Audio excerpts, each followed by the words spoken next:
નમસ્કાર મિત્રો. આપણે આજની કેળવણીને જોઈએ તો તમને ક્યાંક ને ક્યાંક બ્રિટિશ મૂલ્યો દેખાતા હશે અથવા બ્રિટિશ શિક્ષણ પદ્ધતિના મૂલ્યો દેખાતા છે. અને આધુનિક કેળવણી મને જ્યાં સુધી લાગે છે તો બ્રિટિશ શિક્ષણ પદ્ધતિ પર એનો પાયા ઉપર જ બનેલી છે. તો આજે આપણે એનો અલગ વિકલ્પ આપણે મહાત્મા ગાંધીજીએ જે કેળવણી લખી હતી એના 4 પુસ્તકોનો સમન્વય કરી એક ભવિષ્ય ગ્રંથની રચના કરીને અને આ પીપીટી બનાવી છે મહાત્મા ગાંધીનો શિક્ષણ ભવિષ્ય ગ્રંથ. તો આપણે બધા પુસ્તકોની વિગતવાર માહિતી જોઈશું અને આ વિડીયો લગભગ 5 ભાગમાં બનશે. તો વધુ વિડીયો જોવા માટે મારી ચેનલને સબસ્ક્રાઇબ કરી નાખજો. તો નેક્સ્ટ, તો આ આપણે ભવિષ્ય ગ્રંથ પહેલા તો કહી દઉં કે ભવિષ્ય ગ્રંથ કેમ નામ પાડ્યું. તો આ આખા પુસ્તકમાં આપણે શબ્દશઃ તમને એવું લાગશે કે આ એક પુસ્તક નથી, એક ભવિષ્યવાણી છે જે આધુનિક કેળવણીની જે ભૂલો છે અને જે સમસ્યાઓ છે તેમને લગભગ 100 વર્ષ પહેલા બાપુએ આ પુસ્તકોમાં લખી લીધેલું છે અને તેની સમાધાન પણ આપેલું છે. તેમાં પહેલું પુસ્તક છે મહાત્મા ગાંધીનું શિક્ષણ દર્શન, જેના સંકલન કરતા છે જયેન્દ્રભાઈ દવે અને મોતીભાઈ પટેલ. બીજું પુસ્તક છે ગાંધીજીનું શિક્ષણ દર્શન, જેના સંકલન કરતા છે મગનભાઈ પટેલ. ત્રીજું પુસ્તક છે કેળવણીની ફિલસૂફી. આ એક ફિલોસોફિકલ પુસ્તક છે અને આના વિશે લગભગ મને જ્યાં સુધી ખબર છે બધાને ખબર જ છે ત્રીજા અને ચોથા પુસ્તક વિશે. કેળવણીની ફિલસૂફીના સંકલન કરતા છે મણિભાઈ એસ પટેલ.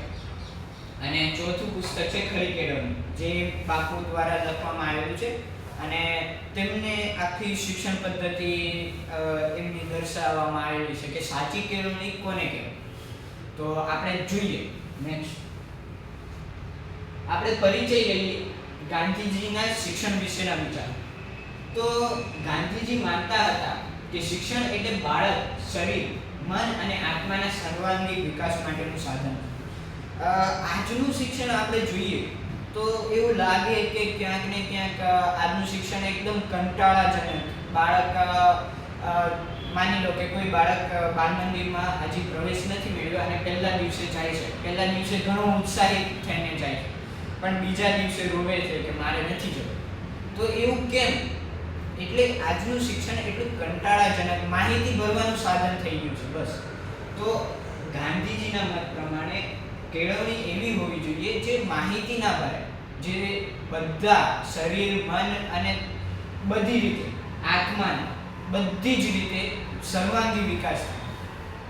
તેઓ માત્ર પુસ્તકીય જ્ઞાનને બદલે સર્વાંગી વિકાસ પર ભાર મૂકતા. આજે આપણે જોઈએ તો ઘણા એવા ટોપિક આપણને ભણાવવામાં આવે છે જેમ કે સાઇન થીટા, કોસ થીટા, જેનો વ્યાવહારિક જોઈએ તો બહુ ભાગ્યે જ ક્યાંક ઉપયોગ થતો હશે. હા, નહીં થતો એવું નથી પણ બહુ ભાગ્યે જ ઉપયોગ થતો હશે અને જેની જરૂર સામાન્ય માણસને કંઈ પડવાની જ નથી વ્યાવહારિક જીવનમાં. તો તેને ભણાવવાનું કે સિલેબસમાં રાખવાનું કંઈ મતલબ જ નથી. તો પુસ્તકીય જ્ઞાન, જે 4 દિવાલ વચ્ચે જે જ્ઞાન આપણને મળે છે, તો તેના કટ્ટર વિરોધી હતા બાપુ અને એમ કહેતા હતા કે મેદાનમાં અથવા 4 દિવાલની બહાર જે શિક્ષણ મળે તે સૌથી શ્રેષ્ઠ શિક્ષણ છે. શિક્ષણ દ્વારા વ્યક્તિને આત્મનિર્ભર અને સમાજ ઉપયોગી બનાવવાનો તેમનો હેતુ હતો. હવે આજનું શિક્ષણ જોઈએ તો એવું લાગે કે બાળક આપણે ભણીને ડિગ્રી મેળવીને પછી તેનો મુખ્ય ઉદ્દેશ હોય પૈસા કમાવાનો અથવા કોઈ નોકરી મેળવવાનો. તો એ મુખ્ય ઉદ્દેશ ના હોવો જોઈએ. એની જગ્યાએ આત્મનિર્ભર અને સમાજ ઉપયોગી, તે આજનું બાળક હુંનો વિચારમાંથી ઊંચો નથી આવતો, તે સમાજ માટે શું ઉપયોગી બનવાનું. તો એના માટે જ શિક્ષણ એવું હોવું જોઈએ જે રાષ્ટ્ર અને સમાજને સમાજમાં નવી વિચારધારા પ્રગટાવવામાં મદદ કરે. શિક્ષણ એ જીવન માટેની તૈયારી નહીં પરંતુ જીવન પોતે જ છે એમ તેઓ માનતા હતા. આની ઉપર ગાંધીજીએ પણ અને વિનોબા ભાવે પણ એક સરસ વાત કરી હતી કે શીખવું અને જીવવું અલગ નથી. શીખવું એ જ જીવવું અને જીવવું એ જ શીખવું. તો એ જ વાત કહેવા માંગે છે કે શિક્ષણ એ જીવન માટેની તૈયારી નહીં પરંતુ જીવન પોતે જ છે તેમ તેઓ માનતા હતા. તેમનું શિક્ષણ દર્શન ભારતીય સંસ્કૃતિ અને મૂલ્યો પર આધારિત હતું. આજનું જે જોઈએ તો પાશ્ચાત્ય સંસ્કૃતિ ઉપર આપણો યુથ, આગળનું યુવાન વેસ્ટર્ન કલ્ચર તરફ વધારે દોડી રહ્યું છે. તો એનું મુખ્ય કારણ છે કે આપણી શિક્ષણ પદ્ધતિનો પાયો બ્રિટિશ શિક્ષણ પદ્ધતિ છે. જો શિક્ષણ પદ્ધતિ જ આપણી નહીં હોય તો આપણા મૂલ્યો, આપણી સંસ્કૃતિને કોણ ધ્યાનમાં લેશે? તો એ જ રીતે બાપુ કહેતા હતા કે શિક્ષણ દર્શન, તેમનું શિક્ષણ દર્શન ભારતીય સંસ્કૃતિ અને આપણા જ મૂલ્યો, આપણા જ સંસ્કારો આપણા શિક્ષણમાં હોવા જોઈએ. નેક્સ્ટ, હવે નઈ તાલીમ. જે ગાંધીજી આ બધા વિચારો, શિક્ષણ વિશેના જે બધા જ વિચારો હતા તેનો સમન્વય કરીને એક શિક્ષણ પદ્ધતિ બનાવેલી. તેનું નામ છે નઈ તાલીમ. તો આની વિશે આપણે આગળના વિડીયોમાં વધારે માહિતી મેળવશું.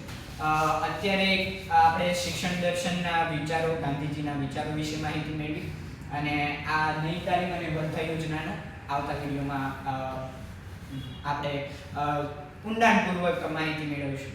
તો આગળનો વિડીયો જોવો હોય તો મારી ચેનલને સબસ્ક્રાઇબ કરી દેજો જેથી તમને વિડીયો આવે એની માહિતી પહોંચી જાય. ધન્યવાદ.